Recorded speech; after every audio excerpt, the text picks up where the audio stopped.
Så er det runde 2 og spil 1 mod Benjamin Rose.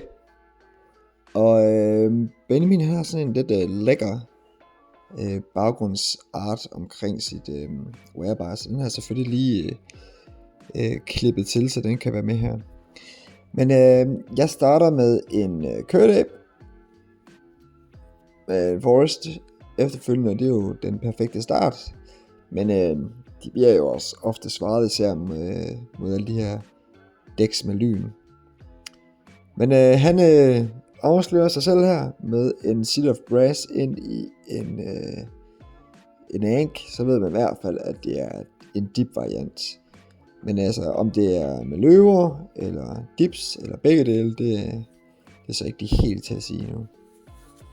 Jeg spiller Lightning Bolt, og det kan være et tegn på, at jeg enten tænker, at han spiller uden løver, eller således, at det ikke er meningen at gemme på menuen, eller bare gælder om at fyre dem af. Det kan også være fordi, at jeg sidder med en draw 7 og tænker, nu skal jeg bare have tømt min hånd. Men ellers så vil en Lightning Bolt ofte være noget, man gerne vil sidde på sådan reaktivt mod et agro-dæk. Men den tager ikke dippen, og den tager sjældent en Atox, så derfor kan man sige, at der er rimelig gode argumenter for at bare få fyret den af her. Men igen, det kommer lidt an på, hvad der ellers er på hånden. Hvis jeg begynder at kaste løver, så vil det selvfølgelig også være dumt at bruge alle sine lyn. Han spiller en Ank mere, og så kan man sige, at når man kun har 2 lande på bordet, og er et agro-dæk, der ikke spiller særlig mange moxer, så kan det godt gå hen og blive noget værd lort. Så den bliver shattered den ene. Det bliver jeg simpelthen bare nødt til. Jeg vil helst ikke shatter den, fordi at Anken er i virkeligheden ikke et særligt godt kort i et agro-matchup, men jeg tror, at jeg sidder på ret mange trade-ups, hvis jeg husker rigtigt. Jeg spiller i hvert fald en dip, og får en mox, som i virkeligheden er det perfekte draw, som gør, at jeg kan spille en dip der. Man kan i hvert fald sige, at jeg undgår at tage skade, og jeg får spillet mit trade op. Så spiller han wheel, yes, og jeg sidder på en dip, et wheel og en lightning bolt. Så det var vigtigt at spille det første lyn, og det var godt, at jeg fik spillet en dip. Han spiller en solring og på 3 mana.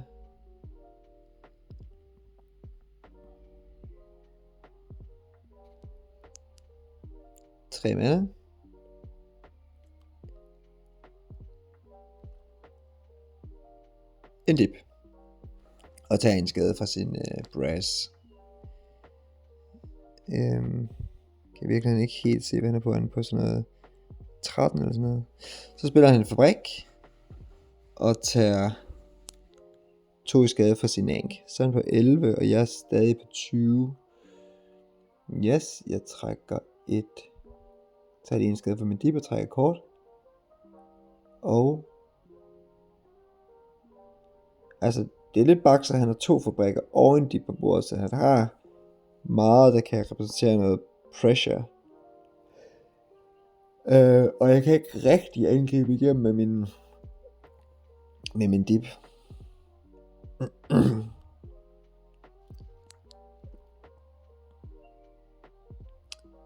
Hvis jeg har en Sonic Blast, så kunne man godt friste til at plukke den der dip.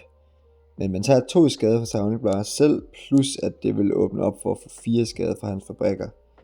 Så tager man så 6 skade for at give 3 skade. Men altså, jeg er jo lidt foran på bordet. Ja, nu er det mere attraktivt at gøre det, fordi nu kan han så kun angribe med 1 fabrik. Hvis han angriber med begge fabrikker, så vil jeg så kunne blokke den ene. Men angriber man kun med 1, så kan han præsentere et pump. Og så kan jeg ikke rigtig blokke den. Men til gengæld, så er det jo, så vil jeg nok ikke blokke den, så det er stadig 5 skade, jeg vil få i alt ved Sonic Blast. Men jeg gør det i hvert fald ikke. Men jeg tror, jeg har en Sonic Blast. Det burde det er svært at vurdere. Chaos Orb. En Chaos Orb, det var jo noget værre lort, fordi at, så kan han hapse min dip. Og så er der åben adgang for hans egen dip. Og jeg vælger at lægge 3 mana af min mandepool i tilfælde af, at han nu vil hapse et land. Men altså, det er klart, at det er mere attraktivt at nakke Dippen og åbne vejen for hans egen. Men det begynder jo lige så stille at vende lidt, det her spil. Han er på 10 liv, og jeg er på 17. Og med Dippen på bordet, så havde jeg jo faktisk OK momentum. Men jeg nakker så hans Dip. I hvert fald et forsøg på det.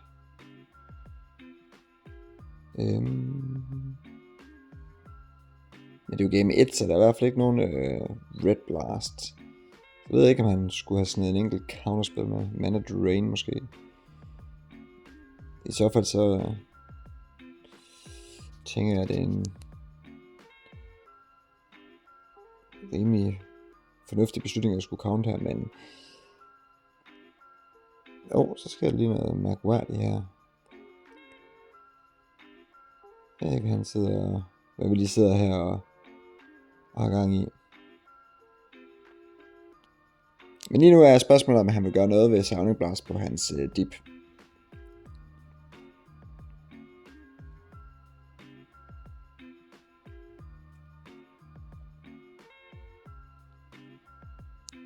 Ja, Benjamin, hvad siger du til det? Spørgsmålet er, hvad han kan have derovre. Hvad kan man have? Potentielt set et mana drain. Det er bare ikke så mange, der spiller counterspells i attack decks.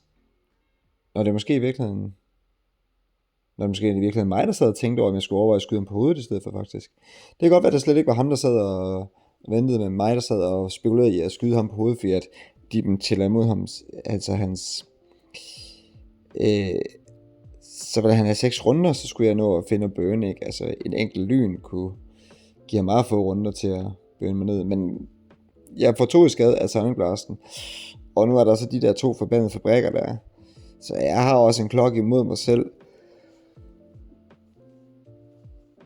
og han kan kun angribe med 1, for ellers så har han ikke mulighed for at pumpe, så han angriber mig med 1 fabrik. Han kan heller ikke gøre andet. Og så pumper han så, og jeg tager 3 skade. Så jeg er på 12. Så man kan også godt sige, at jeg havde været på 9, hvis jeg havde skudt ham i stedet for fabrikken. Det er måske også lidt dangerous. Og der kom der en attack. Ja, det er jo ikke sådan ægte godt det her. Hvis jeg nu var gået stå med pressure her, så kunne jeg måske følge med. Men den attack der, den kommer til at eje bordet. Med alle de artifacts der er. Så jeg kommer i hvert fald ikke af, at det er stensikkert. Og den der Aang, den har også gjort sit business. Så det vil sige, den spiser han gerne. Men apropos Aang, så er det ikke utænkeligt, at hans sidste kort på hånden kunne være et land. For han har faktisk... han har selvfølgelig spillet 2 fabrikker. Og jeg har okay mange kort på hånden. Og han har kun 1 kort på hånden, så meget kan i princippet ske. Men det der er med Quicksilver, det er jo ikke sådan fyldt med mega powerful kort. I virkeligheden har det et ret sådan lavt card quality level, hvis man kan kalde det. Altså sådan power-effekten af hvert kort er ikke særlig høj. Altså spille en Script Sprite, eller skal spille en abe, sådan på sådan en scene i spillet, har jo ikke sådan særlig stor værdi. Men til gengæld så har det fuld fart ud af starthullerne med masser af hurtige dyr, som overloader modstanderens burner og removals, og så har man rigtig meget burn at følge op med. Så man siger lige hvordan man... Altså det er et super aggressivt dæk, men går det sådan i stå, så har det ikke lige balancen og mind twist og alverdens. Men jeg har så selv en gejser. Men i stedet for så spiller jeg egentlig lidt passivt og nøjes med at spille en fabrik, som gør, at jeg i virkeligheden bygger et skjold lidt op. Og det er måske heller ikke helt dumt, fordi det kan betyde, at jeg kan ståle ham. Ja, jeg kan desværre ikke sende den der chainlightning tilbage. Det havde altså været rigtig fint at lige sende den. Ja, faktisk måske på attacken for at få ham til at spise nogle artifacts. Men igen, han har virkelig mange artifacts. Hmm. Men altså, det er jo også noget, vi skal snakke om på et tidspunkt i wrap-up-delen, men når man kigger på sådan en board state her, så kunne man godt få lyst til at spille Shatterstorm. I hvert fald et par stykker. Men jeg er blokker, så skal han pumpe. Så slår han nemlig for 3 i skade på min fabrik. Og så hvis jeg pumper en gang til, så skal han nemlig ofre 2 artifacts. Så altså det er jo en værre lort, men jeg vil nødt til at gøre det, for han ikke laver masser af skade ind. Og på den måde så får jeg da i hvert fald taget 2 artifacts fra ham. Men jeg skal have nogle flere dyr. Eller en fabrik mere, så jeg kan lave det samme nummer en gang til. Fordi så begynder han i hvert fald på et tidspunkt at løbe tør for gas ind i attacken. Så man kan jo godt... Altså nogle gange så skyder jeg også bare attacken med lightning bolts og chain lightnings, for at få dem til at spise artifacts, for at gøre dem dårligere. Hvis jeg kan se, at jeg ikke har nok sådan pressure til at slå på terningen. Så problemet er i hvert fald bare, at hvis man kommer i sådan en situation, hvor man ikke kan blokke attacken, og der er 7 artifacts på bordet, så er det bare slut.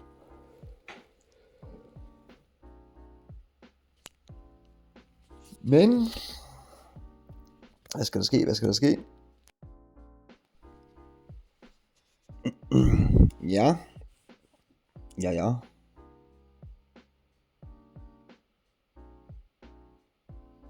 Og det begynder faktisk at være lidt svært at se, hvordan det skal lave et comeback. Så skal man lave noget burn ind i ham, draw 7 eller noget chubanchu eller noget. Men problemet er bare, at han har så mange, så han har bare så meget på bordet. Jeg har godt nok mange kort, men det er jo egentlig, jeg gad egentlig godt se min hånd lige nu, fordi der er fandme mange kort på hånden. Altså hvis der er dyr, så vil man jo bare dumpe en masse af dem. Især Pixies skulle måske være meget godt til at stoppe nogle af de fabrikker, men skal også stadig bruge noget til attacken. Jeg skal også helst bruge en blokker, der kræver, at han sacrificer artifacts, sådan så det ikke bare bliver et jump block. Det kommer jeg i hvert fald ikke nogen vej med.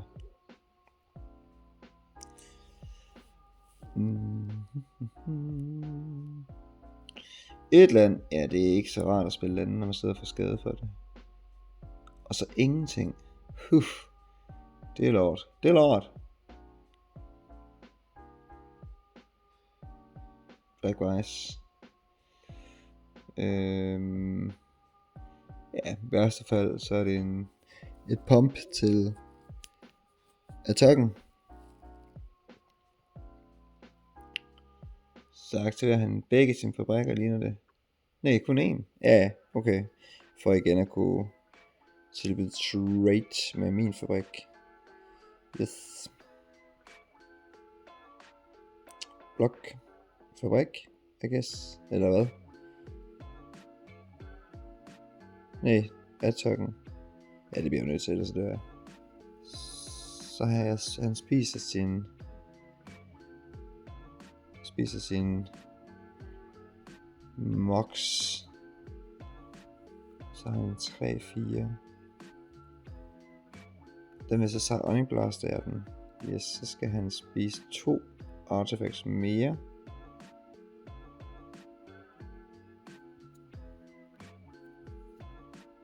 Så får den faktisk 6 i skade.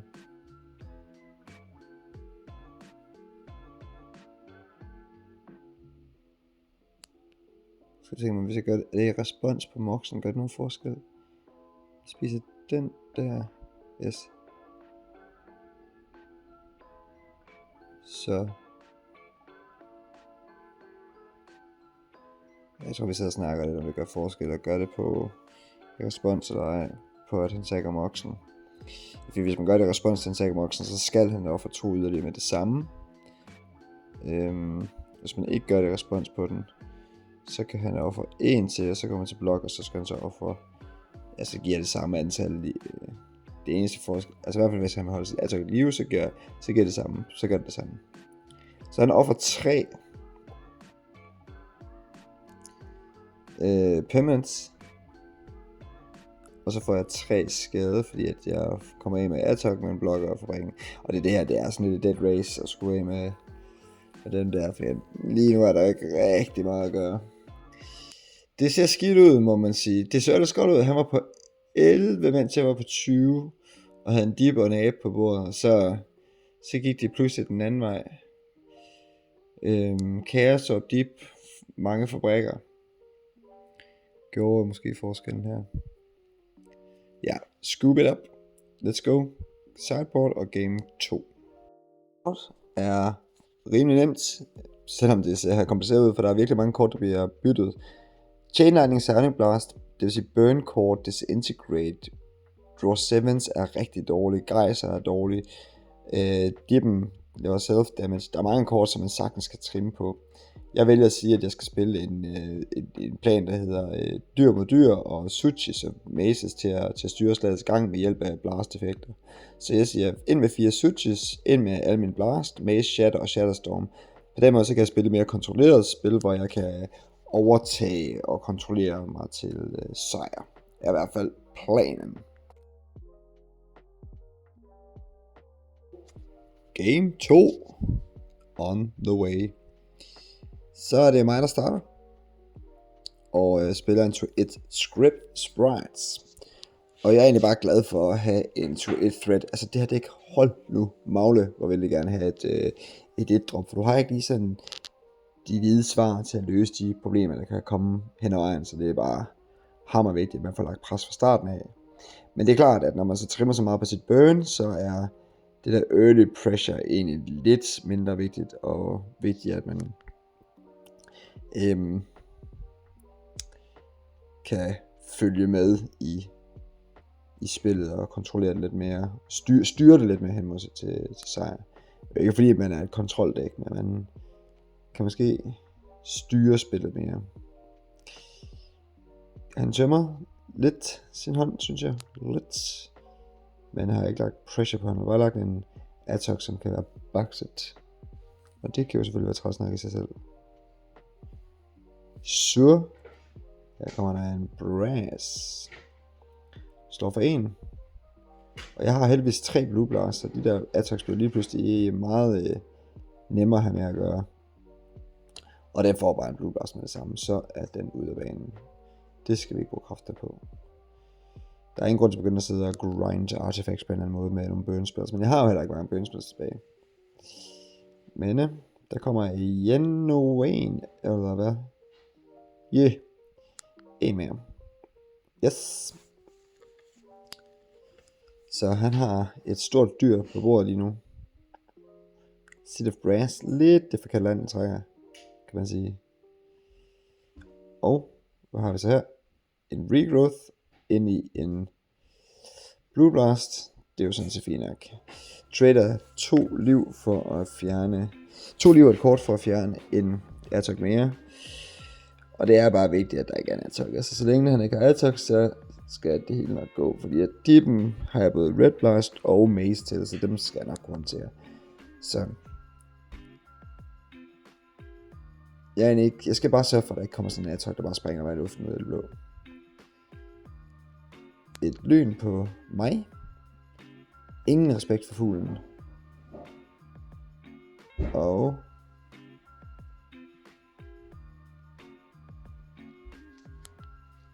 en balance. Okay. Der var en plan.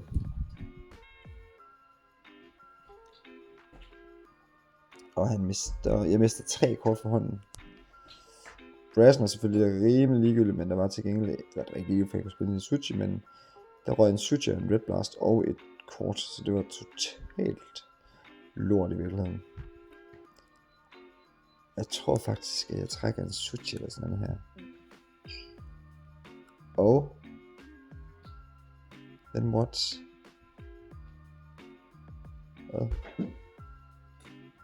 En abe, og nakker min Tropical, så aben bliver til en 1 der igen. Og så spiller jeg en det gør næste der. Sidde på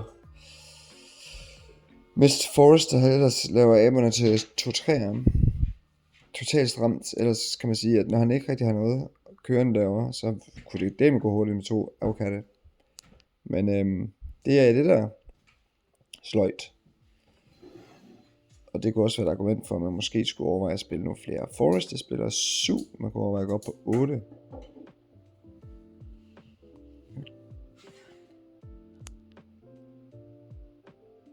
Og en Chaos for igen 2, altså jeg sidder og slår mig selv totalt for derude. I virkeligheden så slår jeg mig selv lige så hurtigt ned, som jeg slår ham ned. Det er jo lidt lolleren. Ja, han kan aktivere sin fabrik og blokke en, men må ikke, at jeg har noget, der kan svare det. Han gør det, og jeg shatter den og går selv 2 ned.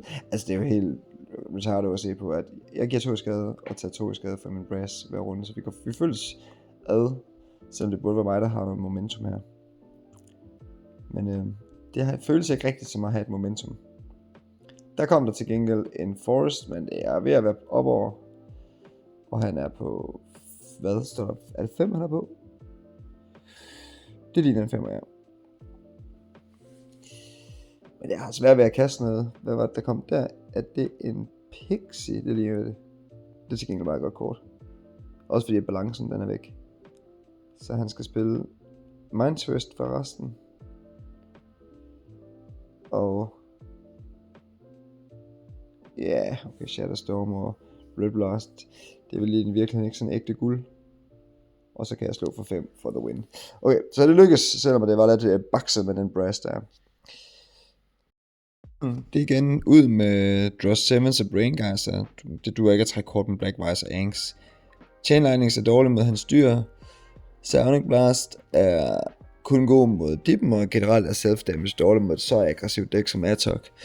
Chain Lightnings, de rammer som sagt ingenting. Så er det ind med en masse elementer, der skifter kampen lidt over i et mere kontrollerende miljø, altså blast effekt og maces, og så mere artifact removal.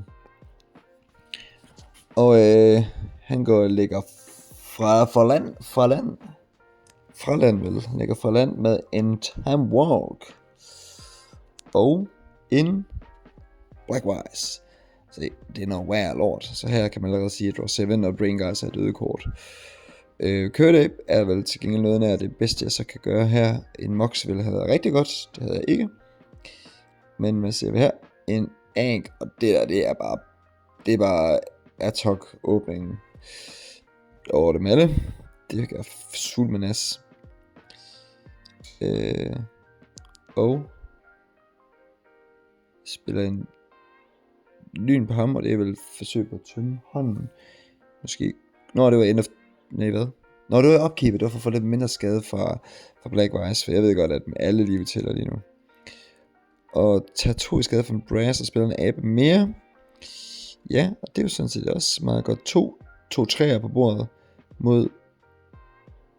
Og så kommer den der forpulede Atok. Så skal vi have en Blue Blast. Come on. Ja... Ej, det kan sige, den her, den har ikke været meget... Der har ikke været meget at rafle om, hvis det er den Blue Blast. Det, der kunne være at rafle om det, var, om man skulle angribe først og lade ham blokke, for så også lige at æde et artefakt, og så Blue Blast i 40 damage. Men jeg spiller i stedet for en Chaos Orb, og resolver den, eller aktiverer den på, selvfølgelig på Atokken. Og clean hits, ud med den, er sted med 2 avokatte. Yes, så lad os gå til den. Og så har han parti, så vi er begge 2 parti. Det er vildt, at han ikke angivet mig en eneste gang, og jeg er parti. Og han er også parti, selvom jeg har angivet ham 1000 gange. Og så se der, så sindssygt hissigt spiller han fandme Falling Star, ikke? Altså, hvem fanden spiller Falling Star? Men det gør Benjamin, og rammer begge mine aber. Ellers havde det bare været direkte to town. Men det ændrer jo lige det hele. Falling Star nakker begge aber. Den tager jeg godt afsløre. Den havde jeg ikke lige set komme. Jeg spiller en dip, så jeg bliver ved med at holde på pressure. De er lidt træls at spille med en brass, For jeg ender med at tage en ekstra skade af det. Altså, hver eneste skade tæller bare i det her matchup. Sådan er det bare. Og hvad gør han? Han spiller...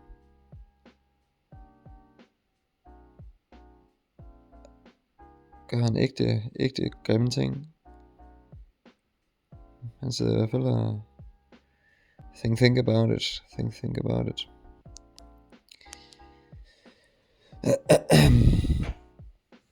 Men det som jo er Quicksilvers styrke, det er jo, at man bliver ved med at bare kunne smide dyr. Så man... Altså det er jo virkelig godt for ham, at han kan overload... Eller han kan ramme 2 dyr på en removal. Men det er jo ikke så tit, man ser det i old school. At man rammer 2 for 1. Mind Twist, Call over Melle, Ancestral Loa, Falling Star, Abyss kan gøre det, Wrath of God, Armageddon, Balance. Der er selvfølgelig nogle kort, der gør det, men flere af dem er også simultane effekter. Og så Onic Blast. Og hvad er argumentet for at gøre det her? Han er bange for en Red Blast. Han er bange for en Red Blast, og derfor spiller han den i sin egen tur. Fordi typisk så vil man jo gerne lige have modstand til lige at æde en skade for dem. Men der er også bare nogle gange, det at modstanden tager ud, så bliver man nødt til at udnytte det, sådan som man ikke... Altså, hvis jeg Red Blaster, så er han jo bare... Så han siger, sandsynligvis tabt spillet der. Men man kan sige, jeg er jo okay glad for, at han bruger sine kræfter. Så det er jo et udtryk for, at han er presset, og det redder også lidt af min life total. Som siger, at det er umiddelbart, hvis jeg har noget at følge op med, så er det i hvert fald ikke så slemt. Men det er svært at lægge lande, fordi at man har godt nok ikke lyst til at tage 2 i skade. Og man ser lige, at Benjamin, han har også lige flippet ved siden af sine 2 permanents, så det er der også mulighed for, at han kunne have gjort, og så havde aberne jo virkelig... Så det er ikke så, ja, det er ikke så tit, men I ser en Falling Star flippe ned på 2 kort og slå 2 dyr ihjel. Så voldsomt. Men jeg tykker og tænker. For jeg skal virkelig have det hele med her. Jeg spiller simpelthen et land, og det tror jeg er ikke, at jeg er super begejstret for, fordi at jeg så også bruger tager 2 i skade. Men jeg kan næsten ikke lade være med at spille den Suchi der. Men det er virkelig tough at skulle spille en Suchi ved at lægge et brass og bruge 2 brass, så man får 4 i skade for at lægge den. Men samtidig så er han på 6, så det gælder om at få lukket spillet, mens tid er. Men altså det kan jo også godt være, at han bare shatter den, og så har det virkelig været waste, som bare får 4 skade for ingenting. Men umiddelbart så vil det ikke give særlig god mening, hvis han skulle have særlig mange shatters inde, fordi at han ved, at jeg er et... Altså han har bare set Quicksilver. Der er ikke nærmest ikke nogen gode targets til en shatter. Det er selvfølgelig for brækker, men ellers. Han spiller en Atok. Efter han spiller en Ancestral, det var jo noget værre lort, han spiller en Ancestral. I sådan en situation her, hvor det virkelig er hvert kort, der tæller. Og så tror jeg desværre, at jeg vil være med hen i det ringeste play i verdenshistorien. For jeg angriber ham. Det er selvfølgelig fint nok. Fordi jeg selvfølgelig har et svar til den her Atok der. Og han får lov at blokke, og det er det, der er fuldstændig retardo. Så besækker han de 2 permanents der, og så blaster jeg dem bagefter. Og det gør jeg sådan, det er sådan et ægte greedy play, for jeg ved, at han bliver nødt til at blokke, og jeg ved, at han har mulighed for at rydde op i hans artifacts. Men det, der gør, at det er så håbløst ringe play, det gør, at han ender jo ikke med at få noget skade, så han er fortsat på 5. Jeg kunne også slå ham på 1, lad anken blive på bordet jo. Og på den måde, så vil han være nødt til, og så kan han ikke spille flere lande, og han kunne heller ikke bruge sin brass, så vil han have kun sin plateau tilbage på bordet, og det vil jo være et automatisk game over der så. Men jeg giver ham simpelthen muligheden for at få lov til at blokke, så han ikke tager skade for Suchi'en. Og jeg kunne have blue blastet den, inden jeg gik til attack, og så havde han så fået 4 sikre skade, og så var den brass i hvert fald ikke længere brugbare. Men det er virkelig, virkelig dårligt spillet, og det, jeg sad der og tænkte over det, men jeg sad og tænkte, jeg skulle have så mange ressourcer ud af det som muligt, og det er bare rigtig, rigtig dumt tænkt i et scenarie, hvor han har en ank og en brass på bordet. Så det var virkelig, virkelig dumt spillet, og det betyder, at han så jo selvfølgelig også lige havde et svar til den, og så står man her, hvor vi begge to er på 5, og han har 2 brasses, der stadig kan fungere og lave mana for ham. Virkelig, virkelig en skidt situation. Og Strip Mine er ikke så interessant. Jeg bliver nødt til at gemme den som fabrik. Altså, der er ikke noget, jeg kan lukke ham ned for i hans mana pool alligevel. Så ja, jeg var virkelig, virkelig træt af det der play, jeg lavede der. Fordi i min optik, så burde det jo nok have været et winning move, hvis jeg havde gjort det andet. Men nogle gange så laver man nogle fejl, og nogle gange så kommer man til at tænke i en retning, og så lige bagefter, men så kan man ligesom se, hvor straffet man bliver. Men det er jo ikke altid, man lige er. Ja, nogle gange så dummer man sig bare. Så det er sådan, det er. Så må jeg se, om jeg stadig kan hive den hjem. Hvad tror I? Jeg ved det jo. Sonic Blast i face. Det er sådan noget med Jens, som jeg mærker. Så på 2. Og så var der sådan en lightning bolt. Så den gik ikke.